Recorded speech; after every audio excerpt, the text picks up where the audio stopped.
Welcome to The Explainer. Today we have a really powerful story of faith, tragedy, and resilience from the Philippines.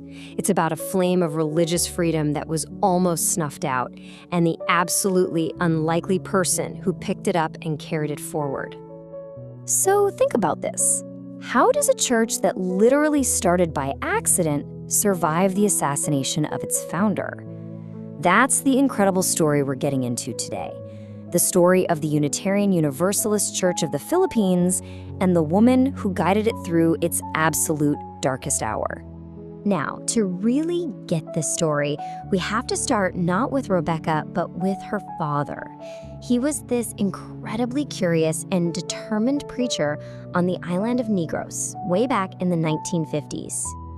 Okay, so it all kicks off in this almost unbelievable way. Reverend Toribio Quimada was leading a small local church and was just trying to find support for his rural congregations. He sees the Universalist Church in a directory, writes a letter, and sends it off. He was hoping for a connection, and boy, did he get one. Just not the one he was expecting. And things just took off from there. I mean, that one single letter got him expelled from his own church. But did that stop him? No way. Instead, he founded a whole new movement in 1955. His work with poor farmers was so impactful that he eventually got international recognition. And by 1988, his church was officially welcomed into the worldwide Unitarian Universalist Association. But here's where the story takes a dark turn. Toribio's work advocating for land reform for peasants, well, in the tense political climate of the Philippines, that made him a target. He was seen as a safe harbor for oppressed farmers, and that put him in incredible danger. And then the unthinkable happened. On May 23, 1988, just weeks before he was supposed to fly to the U.S. to celebrate his church's new status, Toribio Quimada was assassinated by a right-wing paramilitary group. As his granddaughter later wrote, they didn't just kill him, they tried to erase everything he built. So, just like that, its leader was gone.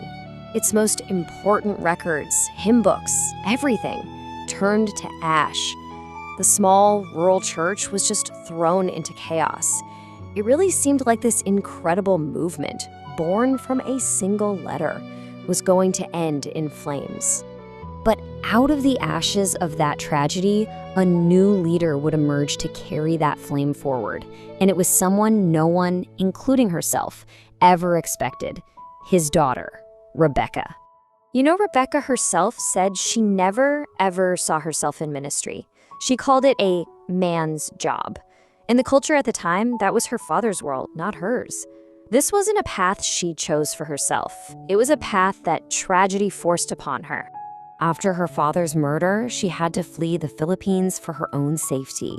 And after enduring just immense personal hardships in the United States, she felt this profound call. She knew someone from the family had to carry on the flame of religious freedom that her father had lit. So she started a brand new journey. She enrolled at the Meadville Lombard Theological School in Chicago and just immersed herself in her studies. And in 1999, she earned her Master of Divinity, becoming the very first Filipino Unitarian Universalist to get a full theological degree in the U.S. I mean, what a historic milestone. Armed with that degree and a deep, deep sense of purpose, Rebecca went back to the Philippines. But she wasn't just there to save the church. She was there to completely rebuild it, to transform it for a whole new era. So what's the first challenge? Survival. The church was made up almost entirely of poor farmers.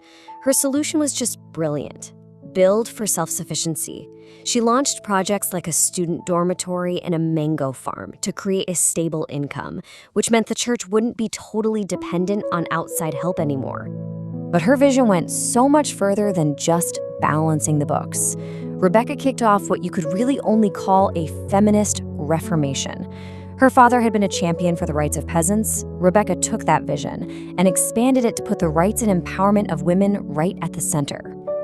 A huge part of this was her program, Buhata Pinay, which means do it, Filipina. And it was totally groundbreaking. It was all about empowering women to fight domestic abuse, giving them leadership training, creating economic opportunities, basically building a whole new generation of empowered female leaders. And this wasn't just talk. Her commitment was real, and it was visible. She made it a point to mentor women to become clergy. She made the church a radically inclusive space, welcoming LGBTQ+ people and even holding mass weddings. This was truly countercultural stuff in the Philippines at the time.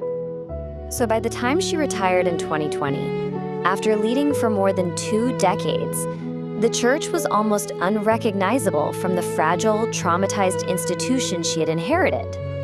The transformation was just profound. She put in a formal code of conduct for ministers, set up stable governance, and built strong international partnerships. She basically professionalized the entire church, making sure it could not only survive, but actually thrive for generations to come. And this quote right here was really her guiding principle. This was the core of her ministry. For Rebecca, empowering women wasn't just another program. It was the fundamental key to transforming an entire community and securing the future of her faith. Rebecca's journey is just such a powerful answer to that question. Think about it. She went from a self-described housewife who thought ministry was a man's job to a pioneering national leader.